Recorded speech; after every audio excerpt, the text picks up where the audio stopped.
Lesson 39. My holiness is my salvation. My holiness is my salvation. If guilt is hell, what is opposite? Like the text for which this workbook was written, the ideas used for the exercises are very simple, very clear, and totally unambiguous. We are not concerned with intellectual facts nor logical toys. We are dealing only in the very obvious, which has been overlooked in the clouds of a complexity in which you think you think. If guilt is hell, what is it opposite? This is not difficult, surely. The hesitation you might feel in answering is not due to the ambiguity of the question, but do you believe that guilt is hell? If you did, you would see at once how direct and simple the text is, and you would not need a workbook at all. No one needs practice to gain what is already his. We have already said that your holiness is the salvation of the world. What about your own salvation? You cannot give what you do not have. A Savior must be saved. How else can he teach salvation? Today's exercises will apply to you, recognizing that your salvation is crucial to the salvation of the world. As you apply the exercises to your work, the whole world stands to benefit. Your holiness is the answer to every question that was ever asked, is being asked now, or will be asked in the future. Your holiness means the end of guilt and therefore the end of hell. Your holiness is the salvation of the world and your own. How could you, to whom your holiness belongs, be excluded from it? God does not know unholiness. Can it be he does not know his Son? A full 5 minutes are urged for the 4 longer practice periods for today, and longer or more frequent practice sessions are encouraged. If you want to exceed the minimum requirements, more rather than longer sessions are recommended. All true, both are suggested. Begin the practice periods as usual by repeating today's idea to yourself. Then, with closed eyes, search out your own loving thoughts in whatever form they appear. Uneasiness, depression, anger, fear, worry, attack, insecurity, and so on. Whatever form they take, they are unloving and therefore fearful. And so it is from them that you need to be saved. Specific situations, events, or personalities you associate with unloving thoughts of any kind are suitable subjects for today's exercises. It is imperative for your salvation that you see them differently, and it is your blessing on them that will save you and give you vision. Slowly, without conscious selection, and without undue emphasis on anyone in particular, search your mind for every thought that stands between you and your salvation. Apply the idea for today to each of them in this way. My unloving thoughts about blank are keeping me in hell. My holiness is my salvation. You might find these practice periods easier if you Fill them with several short periods during which you merely repeat today's idea to yourself, slowly a few times. You might also find it helpful to include a few short intervals in which you just relax and do not seem to be thinking of anything. Sustained concentration is very difficult at first. It will become much easier as your mind becomes more disciplined and less distractible. Meanwhile, you should feel free to introduce variety into the exercise periods in whatever form appeals to you. Do not, however, change the idea itself as you vary the method of applying it.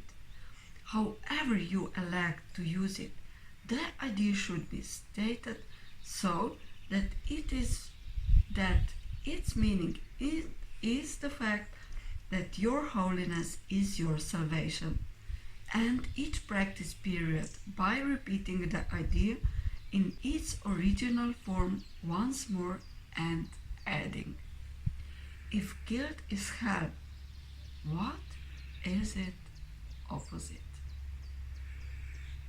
If guilt is hell, what is its opposite? In the shorter applications, which should be made some 3 or 4 times an hour and more if possible, you may ask yourself this question. Repeat today's idea and preferably both. If temptations arise, a particular helpful form of the idea is, my holiness is my salvation from this. So, Lesson 39. My holiness is my salvation.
39.